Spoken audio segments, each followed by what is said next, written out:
Alright, ladies and gentlemen, I'm here tonight on the show, and I'm here tonight to talk about AEW Dynamite. We're here to talk about AEW Dynamite tonight, the first show after Double or Nothing. And I thought this was a really good show following Double or Nothing.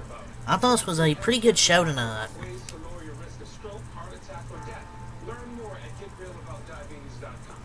So let's get into it from the start. So you had the Lucha Bros and Bandito versus the Blackpool Comeback Club. I thought this was great. I thought this was a fun opener to the show and a trios tag match. And you had Bryan Danielson on commentary. I absolutely love his role in the Blackpool Comeback Club now, basically on commentary. And he's so freaking good on it. And a tremendous opener.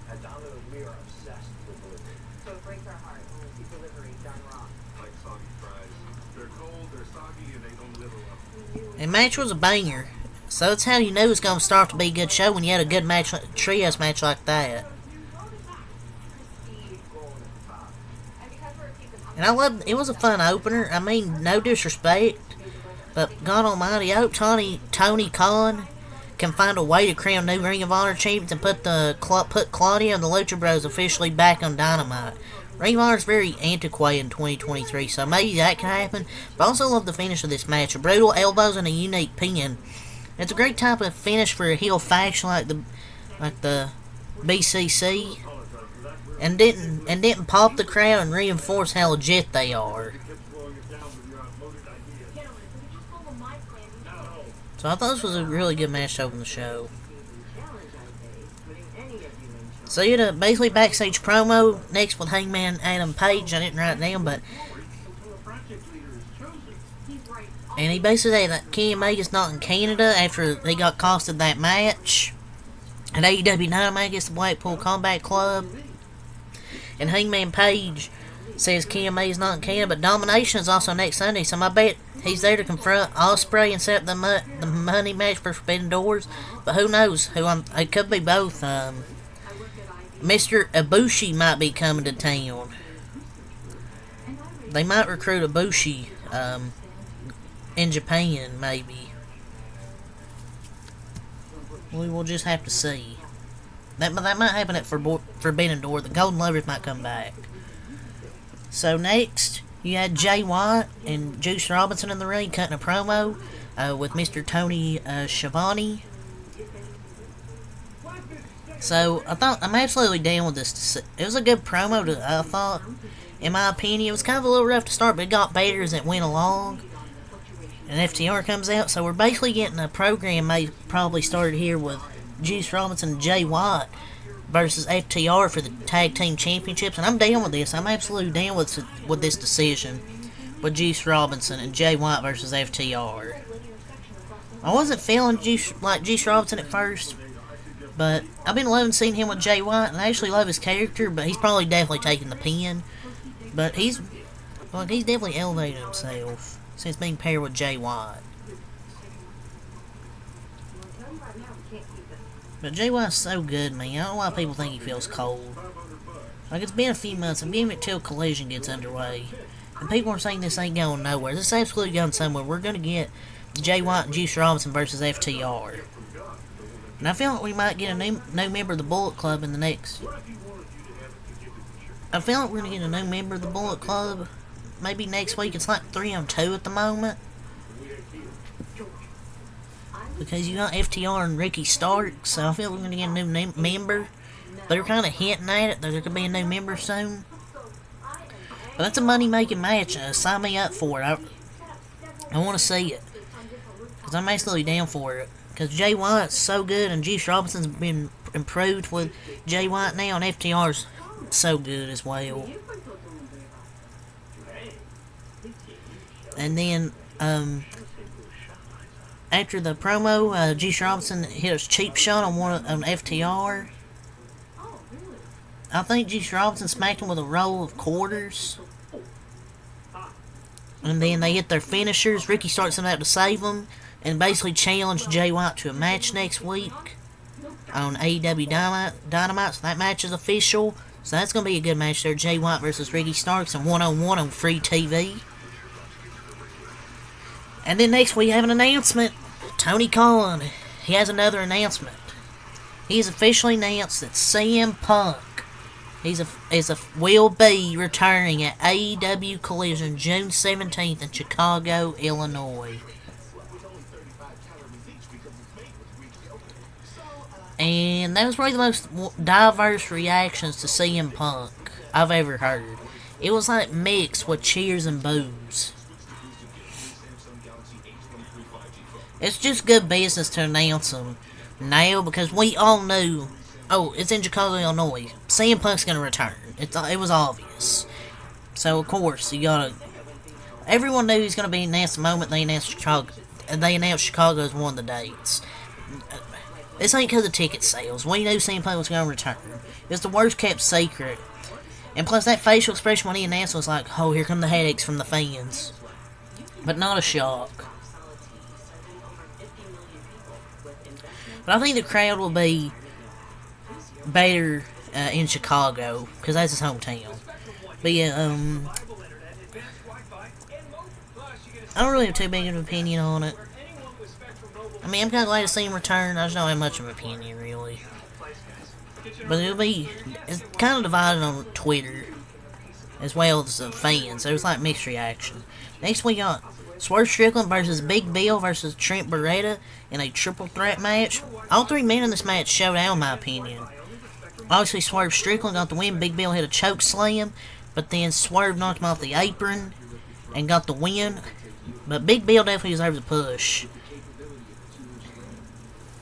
because people don't realize how good he is in the ring. So I think Big Bill definitely deserves a push.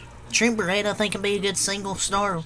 Whenever that happens, he can take off Swerve Strickland with his group or whatever it is. Got the win. And next we got the Acclaimed and Billy Gunn. Basically, Billy Gunn disappointed after they lost that match at Double or Nothing. Pretty much the thing here, they talked for about a few minutes, and that they'll be back or whatever, so got that. Next we got Don Callis and what's his name? Takashita?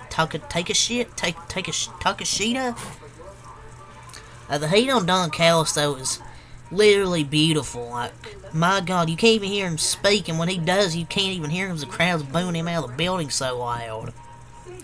And this is no Kate. This is unreal. Like, you can feel the place buzzing through the TV screen. Like, Dominic Mysterio and WWE and, like, Don Callis are literally hate magnets. They get booed out of the building. The crowd's been pretty good tonight. Fantastic crowd tonight. Like, the heat is crazy. Like, this is legendary. The crowd is on fire tonight. They've reacted to everything. This is just excellent. And Forbidden Doors shaping up to be nice. Because I think we're going to have a Takashita, I don't know against who. But every heel's named for that, though. The heat he got.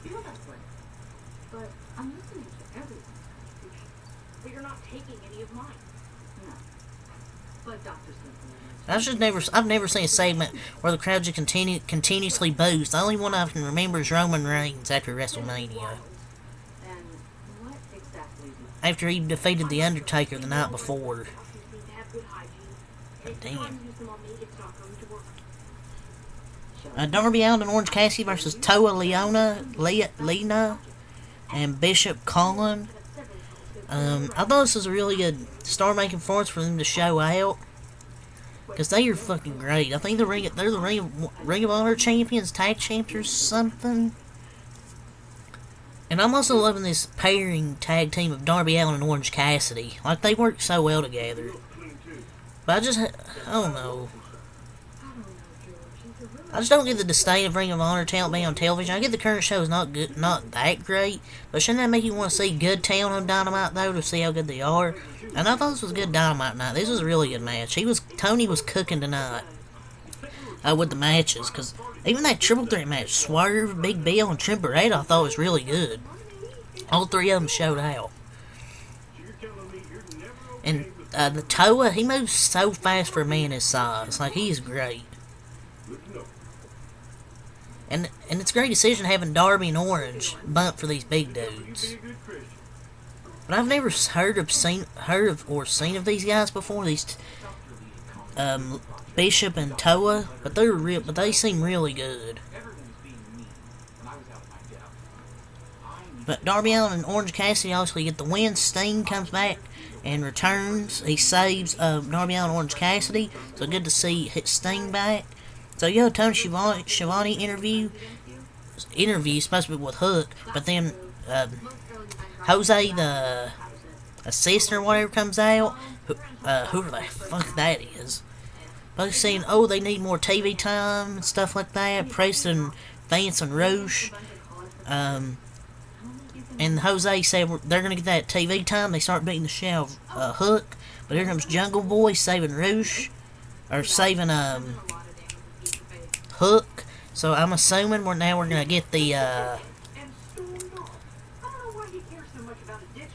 Jungle Hook back. Which is good. I mean, I like Hook and Jungle Boy, so it's good to see them back in the tag team. Next we got Tony Storm's backstage interview with the Outcast, basically bragging about her title win at Double or Nothing, but pretty much. So yeah, whatever. Chris Statlander versus Nyla Rose for the TBS Championship. Chris Statlander's first defense after winning it at Double or Nothing. Man, I'm so happy that she's back in the TBS champion. The TBS title is on an absolute workhorse. So I'm happy she's a champion because I think she's better than Jade Cargill, and her holding the TBS championship will be so much greater than any other woman hold it. And she's gonna make it prestigious for us to care about, and it'll be great. And she's probably the best women's wrestler in AEW. And she does a good 450 as well. She's probably the best female wrestler there, or Sheeta. And she was desperately missing that division and brings an energy that seems to have been lacked. And she's the face of that women's division, AEW. So I'm glad she's the champion. Now you're going to have storylines built, hopefully. Next, you got the main event, Britt Baker and Adam Cole versus Jericho versus Chris Jericho and Saraya. And it's almost like this mixed tag team match should have been the pay-per-view match for Double or Nothing. I thought that was a good match, and I enjoyed this more than the Unsanctioned match.